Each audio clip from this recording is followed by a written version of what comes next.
Bayang terakhir di Trowulan. Angin malam menyusup melalui celah tembok bata merah Trowulan, membawa aroma kering dedaunan dan arang dupa yang telah lama padam. Di bawah cahaya bulan separuh, tampak sosok berjubah kelabu berjalan perlahan menuju alun-alun istana. Itulah Sabdo Palon Simbo, penasehat spiritual kerajaan yang telah melewati 3 generasi raja. Rambutnya telah memutih, namun matanya menyala bagai bara yang belum padam. Dari kejauhan, suara gamelan terdengar sayup, nyanyian terakhir Majapahit. Prabu Brawijaya V sedang mengadakan perjamuan di istana, namun Sabdo Palon tak ikut serta. Ia berdiri di depan kolam istana, memandangi bayang bulan yang bergetar di permukaan air. Bayang ini, bisiknya lirih, adalah pertanda segala yang gemerlap akan tenggelam oleh gelombang zaman. Tak lama kemudian, seorang pemuda datang dengan langkah tergesa. Raden Wijaya Arta, abdi muda istana, murid yang telah 3 tahun menimba ilmu darinya. Wajahnya tampak cemas. "Guru," katanya, tanda-tanda di langit makin aneh. Petir menyambar di arah barat, meski langit cerah. Sabdo Palon memejamkan mata sejenak. "Itu bukan petir," jawabnya pelan. "Itu suara dari masa depan." Majapahit sedang menulis akhir kisahnya. Mereka berdua berjalan menembus taman yang sunyi. Di antara pepohonan Kamboja, Sabdo Palon menunjuk ke arah istana. "Lihatlah, Wijaya," ujarnya. "Gemerlap itu bukan cahaya kemuliaan, melainkan api dari dalam diri manusia, api yang membakar segalanya ketika tak lagi mengenal makna." Dari jauh, terdengar tawa para bangsawan bercampur tabuhan kendang. Di dalam istana, raja dan para petinggi sedang berpesta, seolah hendak melupakan kabar tentang perpecahan dan perang saudara yang sudah dekat. Namun di balik semua itu, Sabdo Palon tahu, semesta sedang berbalik arah. Malam itu, ia menancapkan tongkat kayu jati di tanah dan membaca mantra pelindung. Tanah bergetar halus, daun-daun gemerisik, dan seekor burung hantu melintas dengan suara serak. "Raden," katanya, "dengarkan baik-baik. Bila kelak dunia ini runtuh, ingatlah tempat yang kusebut Lembah Huringin. Di sanalah rahasia Majapahit disembunyikan." Wijaya menatapnya heran. "Guru, apakah ini pertanda akhir?" Sabdo Palon tersenyum samar. "Akhir hanyalah jalan lain menuju awal. Tapi sebelum itu, manusia harus melewati malam yang panjang." Di kejauhan, gong terakhir berbunyi, panjang, berat, dan menggema hingga ke dalam dada. Langit seketika berawan gelap, meski tanpa hujan. Sabdo Palon menatap ke arah barat, kemana bayangan cahaya samar muncul di cakrawala. "Itulah," ujarnya lirih, "awal zaman baru. Majapahit akan tenggelam, dan dunia akan berubah bentuk." Ia lalu memanggil Wijaya mendekat, meletakkan telapak tangannya di atas kepala muridnya. "Aku menitipkan padamu wahyu tanah ini. Bila kelak manusia lupa siapa dirinya, panggillah namaku di bawah cahaya lawu. Aku akan datang, bukan sebagai manusia, tapi sebagai suara dari hati bumi." Dan malam itu, Trowulan seakan menahan napas. Di antara riuh pesta dan senandung gamelan, hanya 2 jiwa yang tahu, kerajaan terbesar di Nusantara baru saja menulis bab terakhirnya. Pertemuan di padepokan Lembah Huringin. Kabut pagi menggantung rendah di atas perbukitan yang memeluk Lembah Huringin, tempat yang tak tercatat dalam peta kerajaan. Jalan menuju ke sana menembus hutan bambu dan aliran sungai bening yang berliku seperti urat nadi bumi. Di sanalah Sabdo Palon Simbo menuntun langkah Raden Wijaya Arta, muridnya yang masih menyimpan kebingungan atas ramalan malam sebelumnya di Trowulan. "Guru," tanya Wijaya di tengah sunyi, "mengapa kita meninggalkan istana tanpa pamit pada Baginda? Bukankah kau adalah penasehatnya?" Sabdo Palon berhenti sejenak, menatap langit yang diliputi kabut tipis. "Raden," jawabnya pelan, "ada masa ketika kata tak lagi berguna bagi telinga yang sibuk mendengar dirinya sendiri. Aku meninggalkan istana bukan karena tak setia, melainkan karena kebenaran tak lagi punya tempat di sana." Suara gemericik air dan kicau burung hutan menjadi latar perjalanan mereka. Semakin jauh melangkah, udara terasa berat dan dingin, seolah alam menyembunyikan sesuatu.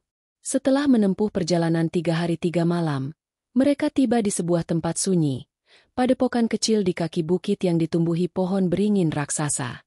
Akar-akar pohonnya menjulur seperti tangan-tangan tua yang menjaga rahasia bumi. Dari balik kabut, tampak seorang perempuan muda sedang menumbuk rempah di halaman. Wajahnya lembut, matanya tajam, seolah mampu menembus hati siapapun yang menatap. Sabdo Palon menunduk hormat. "Dia Ratih," katanya, "penjaga naskah leluhur. Sudah lama aku tahu bahwa kau akan menungguku di sini." Perempuan itu tersenyum samar. "Dan aku pun tahu, Eyang Sabdo Palon, bahwa hari ini kau datang membawa pertanda. Angin semalam membisikkan padaku, bumi akan berguncang oleh perubahan zaman." Raden Wijaya menatap keduanya dengan rasa heran. Ia merasa seperti menyaksikan dua jiwa yang berbicara tanpa suara. Ratih kemudian membawa mereka masuk ke dalam pendapa yang dipenuhi aroma kayu cendana dan dupa. Di dinding tergantung lembaran lontar tua, bertuliskan aksara kuno. Ratih mengeluarkan satu naskah dari peti kayu hitam. "Ini adalah Wahyu Ringin Songo," ujarnya lirih. "Naskah yang ditulis sejak masa leluhur pertama Nusantara. Di dalamnya tertulis tentang datangnya masa gelap pitu, 7 kegelapan sebelum lahirnya cahaya baru." Sabdo Palon membuka naskah itu perlahan. Tulisan-tulisan di dalamnya tampak bergetar, seolah hidup. "Masa itu," katanya, "telah tiba. Manusia akan kehilangan arah, tanah akan retak oleh keserakahan, dan lautan akan menelan daratan. Tapi setelah kegelapan itu, akan lahir generasi yang mendengar kembali suara tanahnya sendiri." Wijaya yang mendengarkan merasa dadanya bergemuruh. "Apakah aku akan menyaksikan semua itu, Guru?" Sabdo Palon menatapnya lama. "Kau tidak akan menyaksikannya dengan mata, tapi jiwamu akan berjalan menembus waktu. Karena kelak, sebagian darimu akan terlahir kembali dalam zaman yang berbeda." Malam itu, di bawah cahaya pelita, ketiganya duduk melingkar. Ratih membaca mantra dari naskah, Sabdo Palon menabur abu dupa ke dalam angin, dan Wijaya menunduk khusyuk. Suara jangkrik dan desir angin menjadi nyanyian gaib yang menembus batas dunia. Tiba-tiba, api pelita bergetar keras dan padam. Hanya cahaya bulan yang menembus dari sela jendela bambu, menyoroti wajah Sabdo Palon yang kini berubah. Mata tuanya berkilau bagai permata merah. "Dia Ratih," ucapnya dengan suara berat. "Kau adalah penjaga naskah, namun mulai malam ini, kau juga penjaga ingatan. Jika zaman kelam datang, sembunyikan naskah ini di bawah akar wuringin. Hanya mereka yang bersih hati yang dapat menemukannya kelak." Ratih menunduk dalam. Tangannya gemetar. "Eyang, apakah ini pertanda engkau akan pergi?" Sabdo Palon tersenyum. "Belum saatnya aku lenyap. Masih ada ritual yang harus kulakukan di alas pitu. Tapi waktu kita tak banyak. Ketika langit berubah warna darah, itulah tanda Majapahit benar-benar runtuh." Malam makin pekat. Di luar, kabut menebal hingga suara alam pun lenyap. Ratih merasa seolah bumi bernafas berat, menunggu sesuatu yang tak bisa dijelaskan. Sabdo Palon berdiri tegak di bawah bayangan pohon beringin. Tongkatnya memancarkan cahaya samar. "Mulai saat ini," katanya, "apapun yang terjadi, jangan takut pada gelap. Sebab di dalam gelap, rahasia terang disembunyikan." Dan pada saat itu, petir tanpa hujan menyambar puncak bukit. Lembah wuringin bergetar. Angin berputar mengelilingi padepokan, membawa bisikan halus yang tak dimengerti. Ratih memejamkan mata, mendengar suara yang entah dari mana datangnya. Sabda tanah ini belum berakhir. Ia hanya menunggu waktu untuk bangkit kembali. Sabdo Palon menatap ke arah timur. Wajahnya tenang seperti batu karang di tengah badai. "Raden," katanya pelan, "perjalanan kita belum selesai. Besok kita menuju alas pitu. Di sana, kau akan melihat batas antara dunia manusia dan dunia arwah penjaga bumi." Raden Wijaya menelan ludah. Ratih menatap keduanya dengan mata yang mulai berkaca. Dan di kejauhan, bulan menembus kabut seperti mata dewa yang mengawasi. Malam itu tercatat dalam sunyi, awal dari pertemuan 3 jiwa yang akan menentukan nasib Nusantara di masa depan. Mantra di alas pitu. Fajar belum sempurna merekah ketika Sabdo Palon, Raden Wijaya Arta, dan Dyah Ratih meninggalkan lembah Wuringin. Langit di timur berwarna tembaga. Kabut pagi bergulung seperti napas naga tua yang bersembunyi di balik bukit.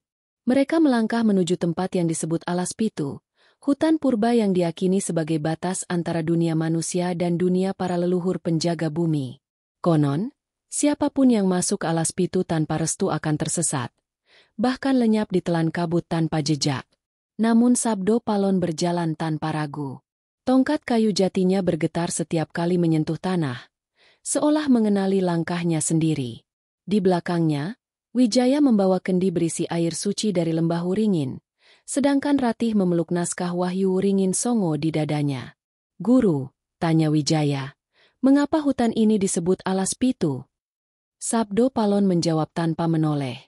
"Karena ada 7 lapis alam di dalamnya. 7 gerbang antara dunia manusia dan alam roh. Kita harus melewatinya satu persatu, dengan hati bersih. Sekali hati bernoda oleh takut atau keserakahan, maka kita takkan pernah kembali." Semakin dalam mereka melangkah, cahaya matahari makin redup, meski siang sudah tinggi. Pohon-pohon menjulang tanpa ujung, daunnya meneteskan embun berwarna kehijauan. Angin berputar seperti bisikan ribuan lidah yang mengucap mantra tak dikenal. Ratih menggigil, namun Sabdo Palon berhenti dan menancapkan tongkatnya di tanah. "Dengarkan baik-baik," katanya. "Hutan ini hidup. Ia tidak menakuti kita. Ia sedang menimbang hati kita." Di depan mereka, terbuka lapangan kecil di mana batu besar berdiri di tengahnya, diselimuti lumut tebal. Sabdo Palon menunduk hormat pada batu itu. "Inilah gerbang pertama, Lawang Banyu. Dari sinilah kita harus memanggil roh penjaga air untuk menyucikan niat." Ia duduk bersila, lalu mulai merapal mantra. Suaranya dalam dan bergema seperti datang dari perut bumi. "Sangkan paraning dumadi, mering banyu sejati, kawula nyuwun pangaksama." Suara air tiba-tiba terdengar mengalir dari dalam batu.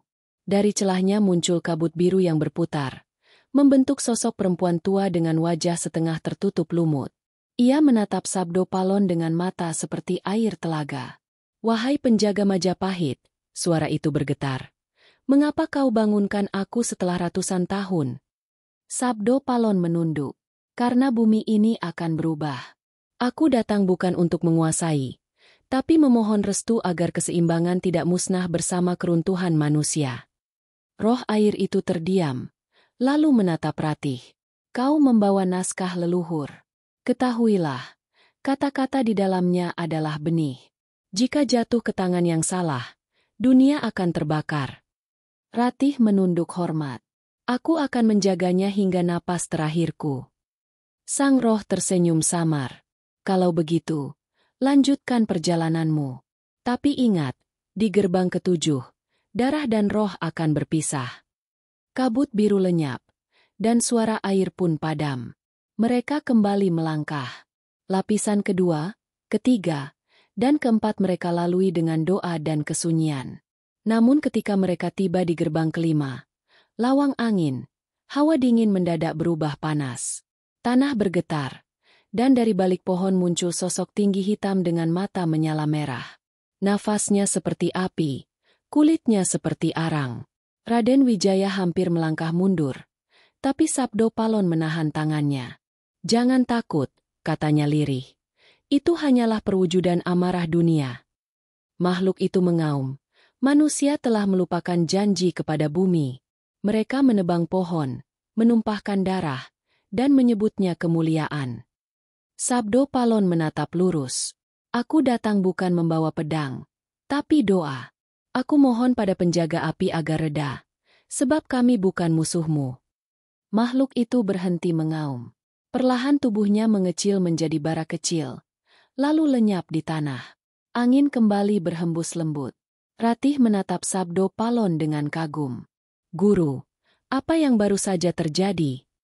Ia tersenyum. "Itu pelajaran pertama, Ratih.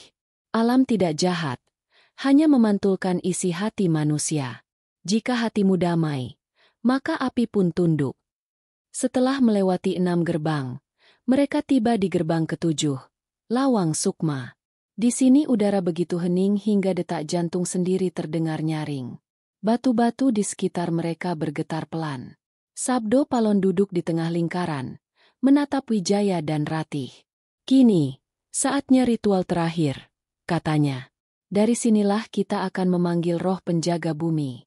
Namun berhati-hatilah, karena setiap jiwa yang lemah akan terhisap oleh cahayanya sendiri. Ia merapal mantra kuno yang sudah lama tak terdengar oleh manusia. Pancer bumi, pancer diri, kaula nyuwun titahing hiang. Tanah bergetar hebat. Cahaya merah keemasan menyembur dari celah bumi, membentuk pusaran besar. Suara seperti ribuan gong berdentum bersahutan. Ratih berteriak kecil. Wijaya berlutut menahan getaran. Dari pusaran itu, muncul sosok raksasa berjubah tanah dan berwajah tua. Matanya bercahaya biru seperti langit purba. Sabdo Palon, suaranya menggema. Engkau kembali memanggilku setelah 1000 tahun. Apa yang kau cari? Sabdo Palon menunduk dalam. Aku datang untuk menjaga titah bumi, agar manusia tak kehilangan keseimbangannya. Majapahit akan runtuh, tapi aku ingin roh tanah ini tetap hidup. Raksasa itu menatapnya lama, lalu mengangkat tangannya. Jika itu niatmu, maka sumpahmu akan didengar seluruh penjaga alam. Tapi ketahuilah, setiap janji pada bumi harus dibayar dengan waktu. Engkau takkan hidup seperti manusia lagi. Kau akan menjadi bagian dari tanah, menunggu hingga generasi baru memanggil namamu. Wijaya menatap gurunya dengan mata berkaca. Guru, apakah artinya engkau akan meninggalkan kami? Sabdo Palon menatap murid dan Ratih dengan senyum tenang. Aku tidak pergi, Raden. Aku hanya berpindah bentuk. Karena setelah ini, akan ada masa di mana manusia harus mendengar bukan dari mulutku, tapi dari bisikan tanah yang kubela. Dan ketika cahaya pusaran menelan mereka bertiga, suara petir mengguncang langit. Hutan alas pitu bergetar, sementara seekor burung hitam terbang melintas, membawa bayangan menuju arah barat, tempat di mana nasib Majapahit menunggu ajalnya. Sumpah sang penasehat. Langit di atas alas pitu memerah seperti darah. Cahaya senja memantul di atas daun-daun lembab, menimbulkan kilatan samar bagai bara api yang menggeliat. Di tengah lingkaran batu purba, Sabdo Palon, Raden Wijaya Arta, dan Dyah Ratih masih berlutut setelah ritual besar yang mengguncang batas dunia.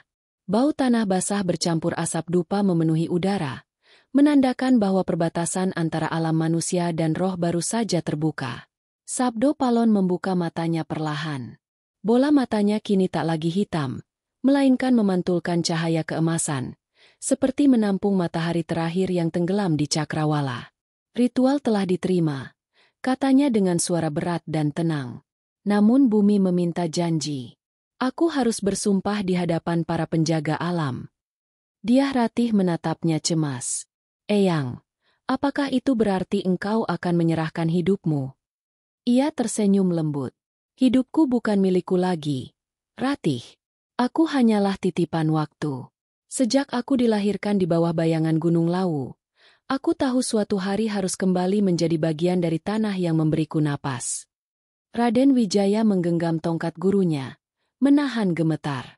Guru, biarkan aku yang menggantikanmu. Sabdo Palon menatapnya lama, seolah hendak menanamkan kekuatan ke dalam jiwa muridnya. Belum waktumu, Raden. Jalanmu masih panjang. Tapi dengarkan baik-baik sumpahku, karena kelak kata-kata ini akan menjadi penanda kebangkitan zaman. Ia berdiri di tengah lingkaran batu. Tongkat jatinya menancap di tanah yang mulai bergetar halus.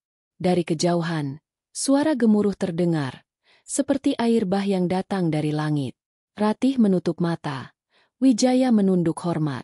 Suara Sabdo Palon menggema, menggetarkan udara di sekitarnya.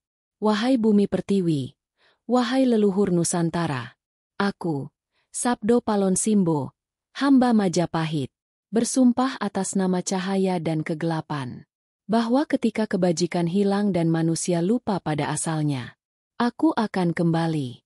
Dalam 3 masa aku akan bangkit, membawa sabda yang menuntun, bukan memerintah. Membuka telinga yang tertutup oleh kesombongan zaman. Petir menyambar pohon besar di tepi hutan, namun tak menimbulkan api. Cahaya putih turun perlahan, membentuk lingkaran di sekitar Sabdo Palon. Suaranya semakin dalam, seperti berbicara langsung kepada semesta. Aku tak akan menjadi manusia, tak akan menjadi dewa. Aku akan menjadi penjaga di antara keduanya. Suaraku akan hidup di angin. Langkahku akan terpatri di tanah. Dan mataku akan melihat dari balik kabut lau. Hingga tiba saatnya dunia ini seimbang kembali. Tanah bergetar semakin keras. Lalu berhenti seketika. Hening yang luar biasa menyelimuti hutan. Ratih menitikan air mata. Sedangkan Wijaya masih berlutut. Dadanya naik turun menahan guncangan batin. Guru, katanya lirih. Jika engkau akan menjadi suara bumi, bagaimana kami bisa mendengarmu kelak? Sabdo Palon mendekati mereka, menepuk bahu Wijaya. Ketika manusia lupa doa, panggillah aku dengan hati. Bukan dengan mulut, bukan dengan mantra, tapi dengan kesunyian. Karena di sanalah aku bersemayam. Ia kemudian menyerahkan tongkat jatinya kepada Ratih. Kau, dia Ratih. Jaga naskah Wahyu Ringin Songo dan tongkat ini. Bila nanti dunia tertutup kabut, keduanya akan menjadi penuntun bagi jiwa-jiwa yang mencari jalan pulang. Ratih memeluk tongkat itu erat. Air matanya menetes di atas tanah. Eyang, bagaimana dengan Majapahit? Sabdo Palon menatap ke arah barat, tempat sinar jingga terakhir tenggelam. Majapahit telah menunaikan takdirnya. Ia tidak mati, hanya berubah bentuk. Seperti air yang menguap menjadi awan, ia akan turun kembali dalam wujud baru, di zaman baru. Tiba-tiba, suara gamelan terdengar samar dari kejauhan, irama yang sama seperti di istana Trowulan. Namun kali ini suaranya datang dari arah angin, tidak nyata tapi terasa hidup. Wijaya menatap ke segala arah. Apakah itu suara para leluhur? Sabdo Palon mengangguk. Itu suara perpisahan. Mereka tahu zaman Majapahit akan berakhir malam ini. Dan benar saja. Di ufuk barat, cahaya merah menyala di langit. Asap membumbung tinggi, pertanda perang saudara telah pecah. Brawijaya V dikhianati oleh para bangsawan yang haus kuasa, dan bala tentara Demak mulai bergerak ke barat. Dunia sedang beralih. Sabdo Palon berdiri tegak di tengah lingkaran batu. Matanya menatap jauh seolah menembus masa depan.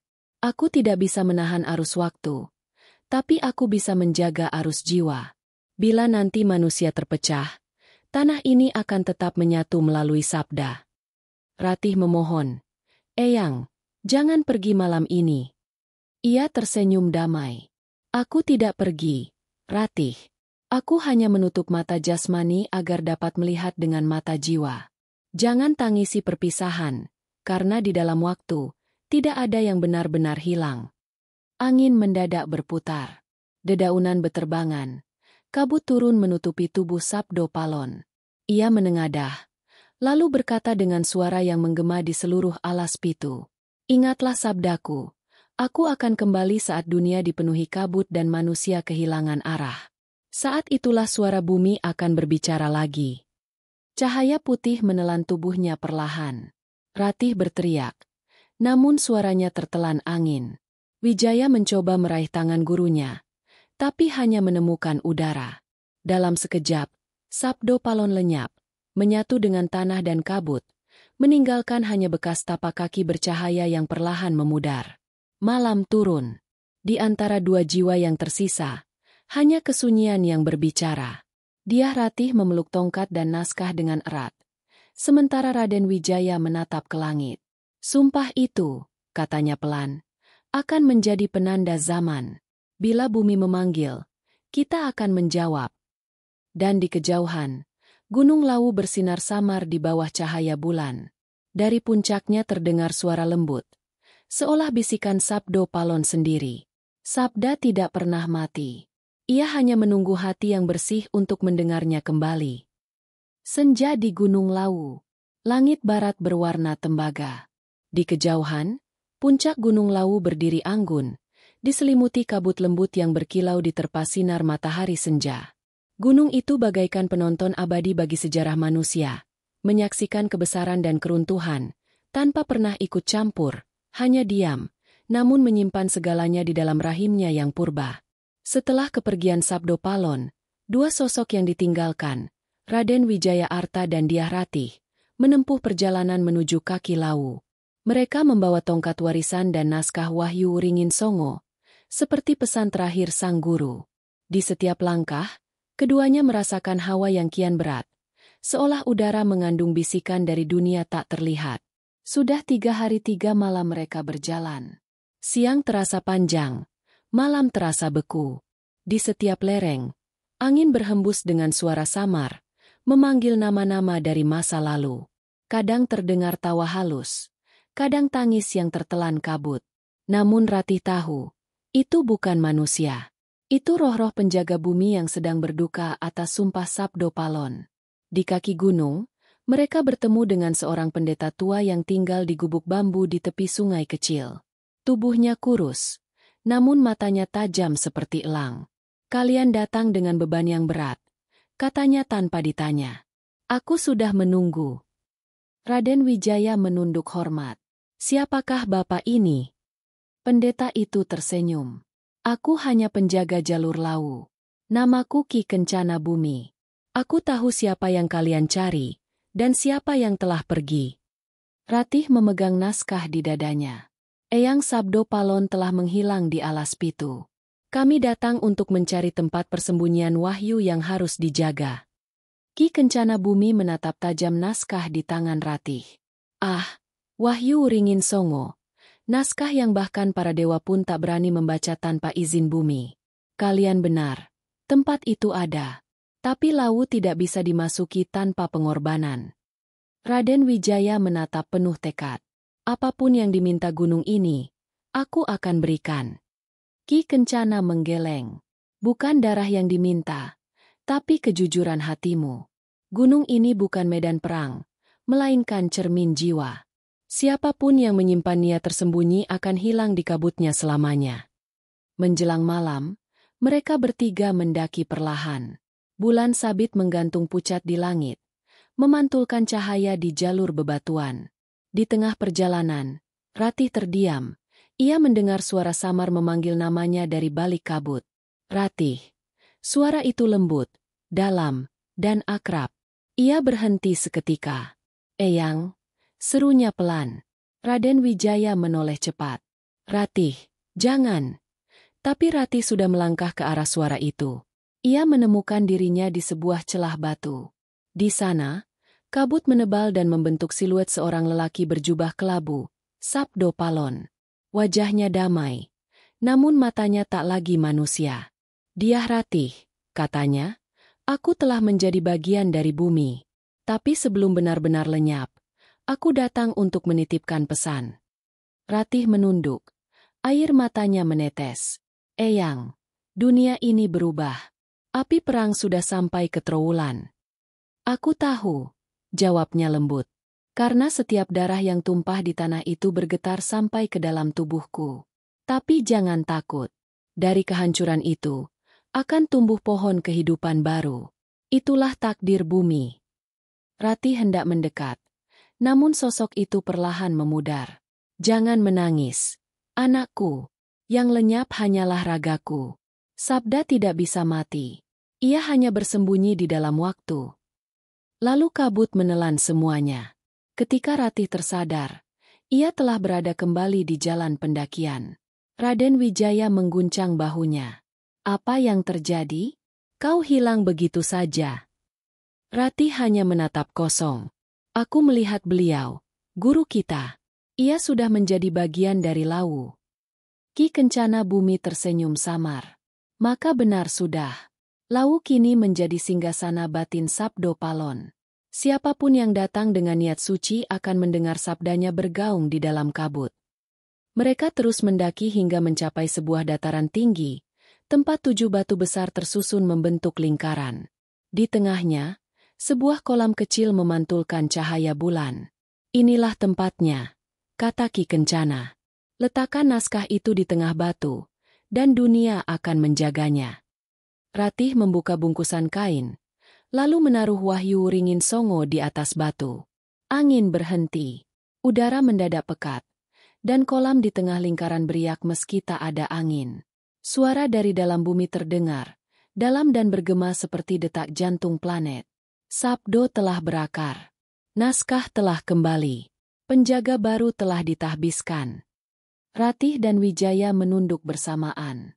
Cahaya dari langit turun menyinari mereka. Di saat itu, keduanya merasakan kehangatan luar biasa di dada, seolah sebagian jiwa Sabdo Palon mengalir ke dalam tubuh mereka. Ki Kencana memandang keduanya dengan penuh hormat. Mulai malam ini, kalian bukan lagi manusia biasa. Kalian adalah pewaris sabda. Tugas kalian bukan memerintah, tapi menjaga agar dunia tetap seimbang. Raden Wijaya menatap Ratih, lalu berkata lirih, jika dunia ini akan gelap, maka biarlah kita menjadi pelita kecil di dalamnya. Dari kejauhan, dentuman perang masih bergema, tanda Majapahit sedang sekarat. Namun di puncak Lawu, di bawah sinar bulan yang tenang, sepasang jiwa muda bersumpah menjaga titah sang penasehat. Angin berhembus lembut, membawa bisikan yang hanya mereka dengar. Aku ada di antara kalian. Bila kabut turun, dengarlah suara tanah, sebab disitulah Sabdo Palon bersemayam. Dan malam itu, di lereng Gunung Lawu, sejarah baru mulai ditulis, bukan dengan darah, tapi dengan sabda. Kembalinya arwah penjaga. Kabut pagi turun perlahan di lereng Gunung Lawu. Hutan basah berembun, dan udara dipenuhi aroma tanah yang baru tersentuh hujan. Di antara pepohonan pinus yang tinggi menjulang, dia Ratih duduk bersila di atas batu, matanya terpejam, tangannya menggenggam kalung dari akar wangi pemberian Ki Kencana Bumi. Sejak malam penyerahan Wahyu Wringin Songo, ia dan Raden Wijaya Arta tidak lagi manusia biasa. Mereka menjadi penjaga baru, penghubung antara dunia yang tampak dan yang tersembunyi. Namun, ketenangan Lawu tak berlangsung lama. Di bawah gunung, dunia sedang bergolak. Sisa-sisa pasukan Majapahit yang tersisa mulai bersekutu dengan kelompok dari timur, sementara dari barat datang pasukan bersorban putih yang membawa panji agama baru. Perang bukan hanya tentang kekuasaan, tapi juga tentang keyakinan. Dan dalam kekacauan itu, roh-roh lama mulai terusik. Suatu malam, Ratih bermimpi. Dalam mimpinya, kabut Lawu membuka celah ke dunia arwah. Ia melihat Sabdo Palon berdiri di atas samudra cahaya. Di sampingnya berdiri sosok lain yang wajahnya mirip, namun berkulit gelap dan bermata api. Naya Genggong, saudara gaib Sabdo Palon, penjaga neraca alam. Ratih, suara Sabdo bergema. Waktu menjaga sudah dimulai. Dunia bawah mulai bergeser. Naya Genggong akan menampakkan diri di dunia manusia. Jangan biarkan keseimbangan terganggu. Ratih terbangun dengan napas terengah. Keringat dingin menetes di keningnya. Raden Wijaya yang tidur di dekat api unggun menatapnya khawatir. Mimpi lagi. Ratih mengangguk pelan. Guru Sabdo memanggil. Ia bilang arwah penjaga lain akan bangkit. Lawu tidak sendiri lagi. Keesokan harinya, mereka mendaki ke arah kawah Lawu, tempat dikatakan dunia manusia bersentuhan dengan langit. Di tengah perjalanan, mereka melihat sesuatu yang ganjil, seekor kijang hitam berdiri di tengah jalan setapak. Matanya merah, tubuhnya tidak meninggalkan jejak di tanah. Ketika Ratih mendekat, kijang itu berubah menjadi kabut, lalu membentuk sosok manusia berjubah merah bata. Rambutnya panjang, suaranya berat seperti guntur jauh di pegunungan. Akulah Naya Genggong, katanya, penjaga gerbang bawah bumi. Raden Wijaya langsung bersiap, menggenggam tombaknya, tapi Ratih menahannya. Kami datang bukan untuk berperang, penjaga. Naya Genggong menatap mereka lama, lalu menunduk. Sabdo Palon telah tidur dalam rahim Lawu. Tapi sabdanya membangunkan sesuatu yang lama terkunci. Alam ini sedang bergeser. Roh-roh dari selatan mulai naik ke permukaan. Mereka haus akan cahaya. Ratih menatap ke arah lembah. Dari kejauhan, terlihat pusaran kabut gelap bergerak ke arah utara, menuju dataran rendah, arah Trowulan. Itu, bisiknya lirih. Benar, Jawab Naya Genggong. Itulah arwah para prajurit yang mati tanpa restu bumi. Mereka menuntut keadilan. Jika tidak diarahkan, dunia akan kembali terbakar. Maka di bawah bimbingan Naya Genggong, Ratih dan Wijaya memulai ritual pemanggilan roh di puncak Lawu. 7 batu besar yang dahulu menjadi altar kini menyala dengan cahaya lembut. Di tengah lingkaran itu, Ratih menaburkan bunga kantil dan menyalakan dupa dari akar waringin. Wahai arwah yang tersesat, pulanglah. Ratih melantunkan mantra pelan. Sabda memanggilmu untuk kembali ke tanah, bukan ke amarah. Dari kabut, muncul siluet-siluet samar. Para prajurit Majapahit, bangsawan, rakyat, bahkan petani yang mati tanpa kubur. Mereka berbaris diam, mata kosong. Wajah mereka masih menyimpan bekas luka perang. Raden Wijaya berlutut. Hatinya bergetar. Mereka semua korban masa lalu, katanya lirih. Ratih mengangguk. Air matanya menetes. Inilah harga dari ambisi manusia. Kini mereka ingin damai. Naya Genggong mengangkat tangan. Suaranya bergema. Dengan sabda bumi dan api, aku nyatakan, mulai malam ini, roh Majapahit kembali ke tanahnya. Tiada lagi dendam di antara dunia. Suara petir bergemuruh tanpa hujan. Tanah bergetar lembut. Dan perlahan satu persatu arwah itu memudar, kembali ke bumi. Setelah semua hilang, hanya angin yang berhembus lembut, membawa aroma dupa dan tanah basah. Namun Ratih merasa sesuatu berbeda. Di udara, ada getaran halus, seperti bisikan halus di telinganya. Ratih, jaga sabda itu. Waktu akan berputar lagi. Bila dunia kembali gelap, panggil aku dari dalam kabut. Ia menoleh cepat, tapi tak ada siapa-siapa. Hanya sinar merah senja di balik puncak gunung. Raden Wijaya menatapnya. Apa kau dengar itu? Ratih mengangguk pelan. Ya, itu suara Eyang Sabdo Palon.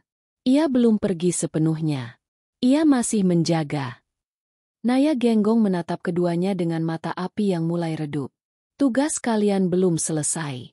Setelah malam ini, kalian bukan hanya penjaga Lawu, tapi penjaga waktu. Karena sejarah akan terulang, dan sabda itu akan mencari wadah baru. Sebelum lenyap dalam pusaran kabut, Naya Genggong menambahkan satu kalimat yang akan melekat selamanya di ingatan mereka. Majapahit telah mati, tapi jiwanya belum. Suatu hari nanti, saat langit timur terbakar dan sabda bumi bergetar, Sabdo Palon akan kembali. Tidak sebagai manusia, tapi sebagai kesadaran yang membangunkan negeri ini dari tidurnya. Malam turun perlahan di Lawu. Angin membawa bau dupa yang masih menyala. Di kejauhan, suara gamelan halus terdengar entah dari mana. Nyanyian arwah yang akhirnya pulang. Ratih menatap langit, dan di sana, di antara bintang-bintang, ia merasa Sabdo Palon sedang tersenyum. Kutukan waktu Majapahit. Tahun-tahun berlalu seperti embun di pucuk rumput Lawu.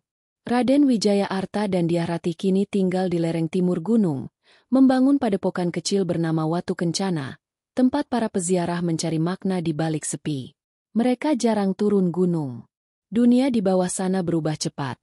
Kerajaan demi kerajaan lahir dan tumbang. Tapi di antara semua perubahan itu, satu hal tetap sama.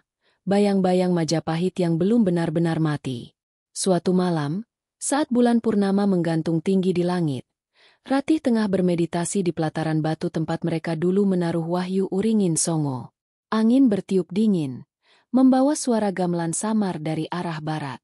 Ia membuka mata, dan di hadapannya berdiri sosok lelaki muda berpakaian bangsawan Majapahit. Wajahnya tampan namun matanya kosong seperti kaca. Siapa engkau? Tanya Ratih. Aku Raden Arya Pradana, cucu dari Bretu Mapel, jawabnya lirih. Aku datang mencari warisan yang dijanjikan oleh leluhurku, wahyu dari Sabdo Palon. Raden Wijaya yang datang dari balik kabut langsung waspada. Wahyu itu bukan milik darah siapapun. Ia milik bumi, bukan manusia. Tapi Pradana hanya tersenyum tipis. Kalau begitu, izinkan aku membuktikan diriku di hadapan bumi. Tanpa menunggu jawaban, ia menancapkan sebilah keris kuno ke tanah. Seketika tanah bergetar pelan, dan udara di sekitar mereka menjadi berat. Ratih menatap terkejut. Keris itu bergetar dengan cahaya merah kehitaman. Ia mengenal aura itu. Energi dari masa kejatuhan Majapahit. Energi penuh dendam dan keserakahan. "Berhenti!" seru Ratih. "Kau tidak tahu apa yang sedang kau bangunkan." Namun terlambat. Dari dalam tanah muncul kabut hitam, berputar seperti pusaran api. Dari pusaran itu terdengar jeritan dan ratapan ratusan suara. Raden Arya Pradana menatap kagum, tak menyadari bahwa kabut itu bukan berkah, melainkan kutukan waktu, bayangan dari masa lalu yang terperangkap dan kini dilepaskan kembali. Raden Wijaya mencoba menghentikannya dengan mantra pelindung, tapi pusaran itu semakin besar. Suara dari dalam kabut bergema. "Kami adalah darah yang ditumpahkan tanpa restu bumi. Kami adalah bayang-bayang yang tak pernah disucikan." Tanah di sekitar altar retak, dan dari celahnya muncul siluet para prajurit Majapahit. Bukan arwah tenang, tapi roh-roh yang kehilangan arah waktu. Mata mereka kosong, tubuh mereka abu-abu, dan di tangan mereka tergenggam senjata yang berkarat namun masih mematikan. Raden Arya Pradana tertegun. "Mereka, leluhurku." Ratih menatapnya tajam. "Mereka bukan leluhurmu. Mereka adalah waktu yang menolak dilupakan." Suara gemuruh petir memecah langit. Dari balik kabut, suara lain muncul, berat, dalam, dan sangat familiar. "Kalian telah membuka pintu yang tidak boleh dibuka." Itu suara Sabdo Palon. Hanya gaungnya, tapi cukup membuat tanah bergetar dan udara berdesir dengan tenaga gaib. Raden Wijaya dan Ratih segera berlutut. Sementara Pradana gemetar menatap ke langit. "Aku hanya ingin kebesaran Majapahit kembali," teriaknya.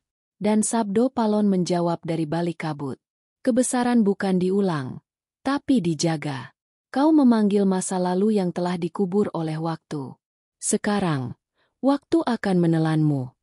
Seketika cahaya merah menyambar dari tanah, menelan tubuh Raden Arya Pradana. Ia menjerit, namun suaranya lenyap dalam pusaran waktu.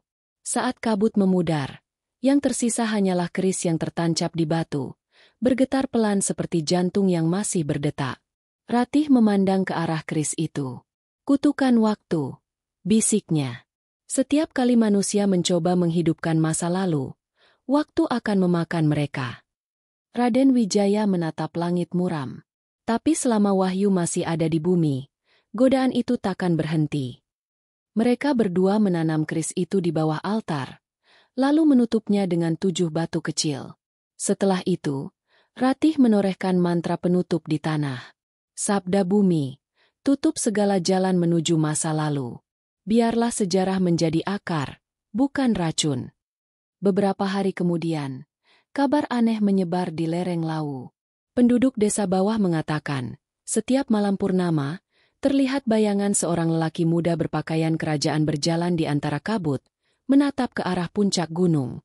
Ia tidak berbuat jahat, hanya menatap dengan mata kosong, lalu hilang ketika ayam pertama berkokok.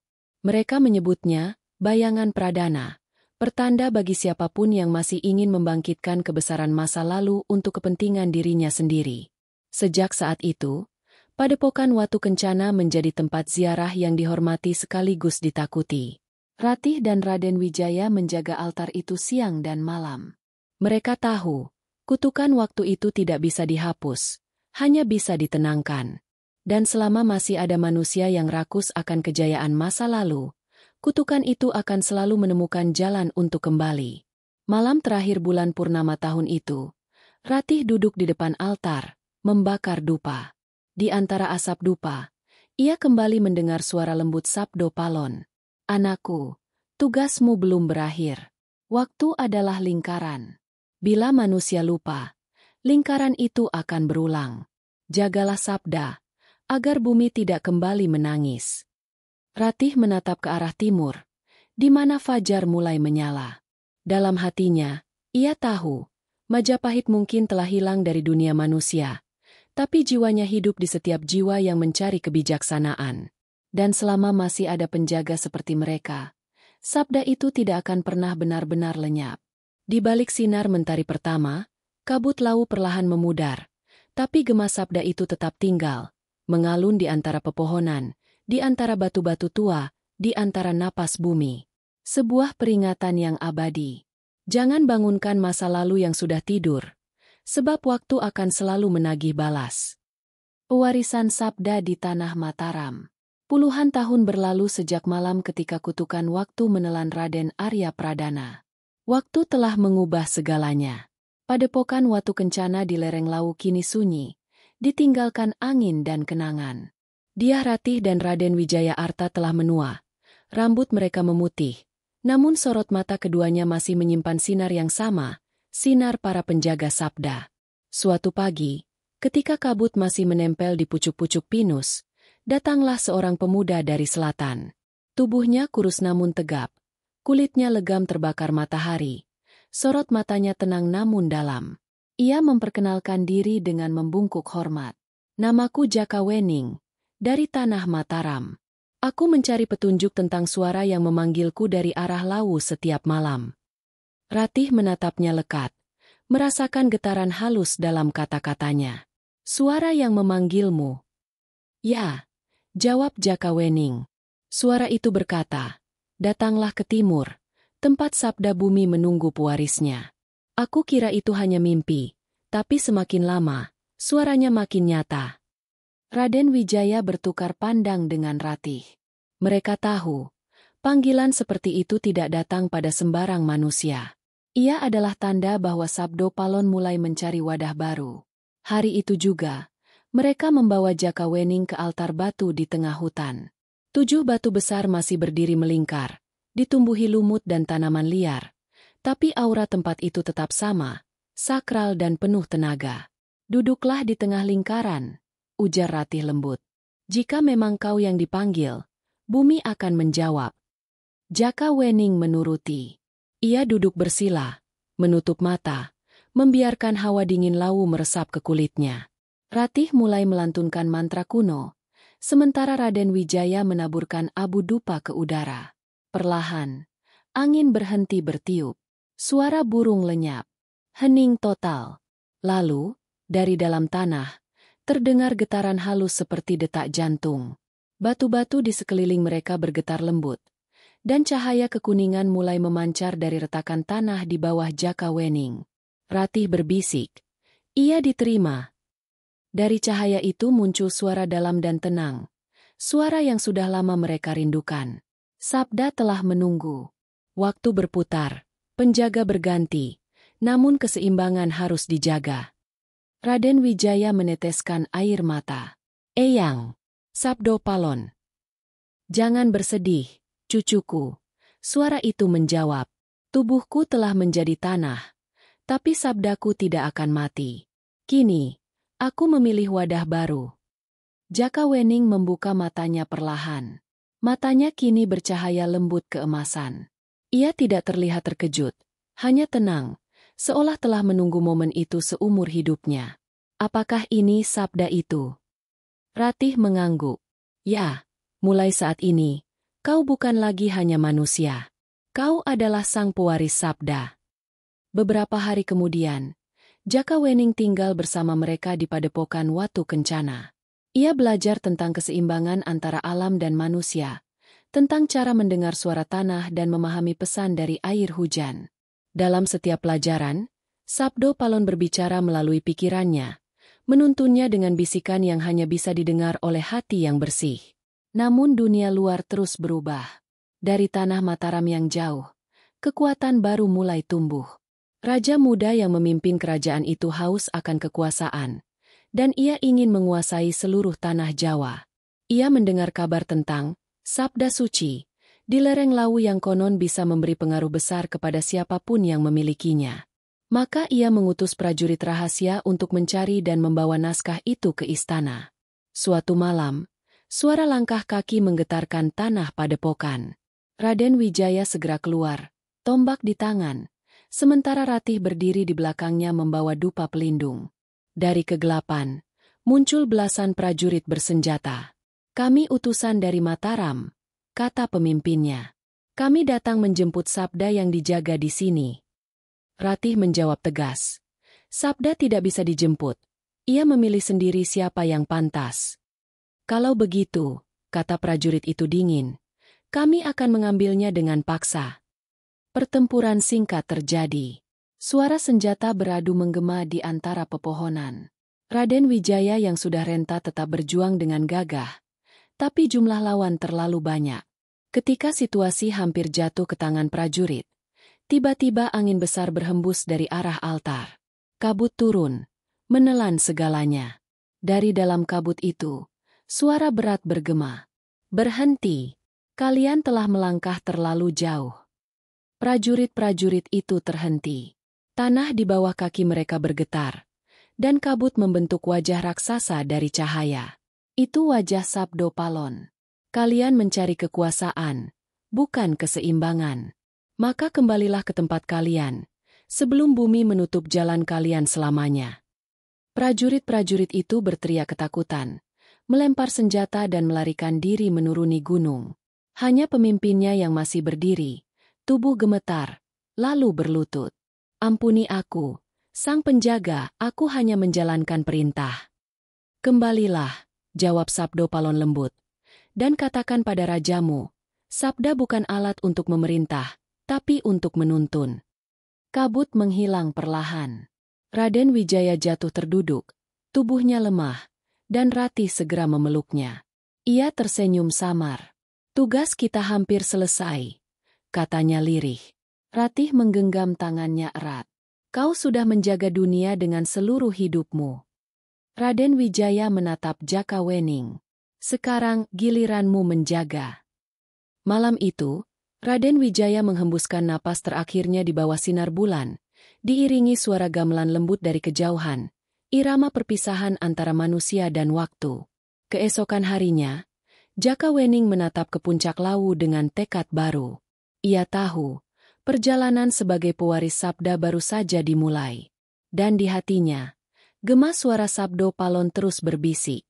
Waktu akan berulang. Bila manusia lupa, sabda akan bangkit lagi. Jaga keseimbangan. Jaka Wening jaga bumi ini dari dirinya sendiri. Kabut Lawu berhembus lembut, seolah mengiyakan. Di sanalah, di antara sunyi dan kabut, sabda kuno terus hidup, menunggu zaman baru yang akan memanggilnya lagi. Kebangkitan sabda di zaman baru. Waktu terus berputar. Ratusan tahun berlalu sejak suara terakhir Sabdo Palon bergema di puncak Lawu. Dunia telah berubah. Kerajaan berganti menjadi kota, gamelan digantikan deru mesin, dan gunung-gunung kini menjadi saksi bisu di tengah hiruk-pikuk manusia modern yang tak lagi menengadah pada langit, melainkan menunduk pada cahaya layar. Namun, di antara semua perubahan itu, sesuatu tetap hidup. Sabda yang tersembunyi dalam denyut bumi, menunggu untuk dibangunkan kembali oleh hati yang masih mau mendengar.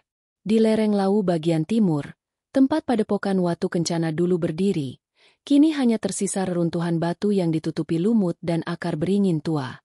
Tapi pada malam-malam tertentu, terutama saat purnama penuh menggantung di langit, angin di sana membawa suara samar seperti bisikan.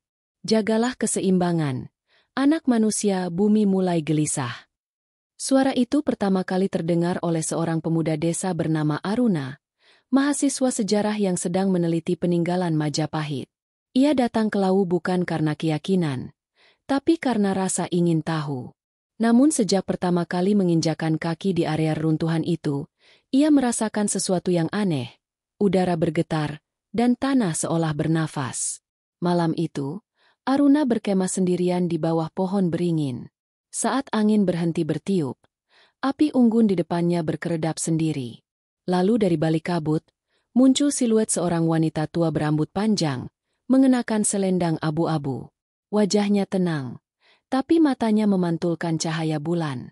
"Siapa? Siapa ibu?" tanya Aruna tertegun. "Aku hanyalah penjaga," jawab wanita itu lembut. "Namaku Ratih." Aruna terkejut. Nama itu persis seperti tokoh dalam legenda Sabdo Palon yang pernah ia baca dari naskah kuno. Tapi sebelum ia sempat bicara lagi, Ratih menunjuk ke arah altar batu yang separuh tertimbun tanah. "Buka itu," katanya. Di bawahnya ada sesuatu yang telah menunggu berabad-abad. Dengan tangan gemetar, Aruna menggali tanah di sekitar altar. Setelah beberapa saat, ia menemukan sebuah wadah batu berbentuk segi 8. Di dalamnya tersimpan gulungan lontar yang sudah rapuh namun masih utuh. Saat disentuh, lontar itu memancarkan cahaya halus kekuningan. Ratih berbisik, "Itulah wahyu Wringin Songo. Sabda yang dulu dijaga oleh para leluhurmu. Kini ia memilihmu." Aruna tidak percaya apa yang terjadi. Ia bukan orang suci, bukan pertapa, hanya seorang peneliti biasa. Namun ketika cahaya lontar itu menyentuh kulitnya, kepalanya dipenuhi suara, seperti ribuan gema dari masa lalu. Ia melihat kilasan, Majapahit terbakar, Lawu diselimuti kabut, wajah Sabdo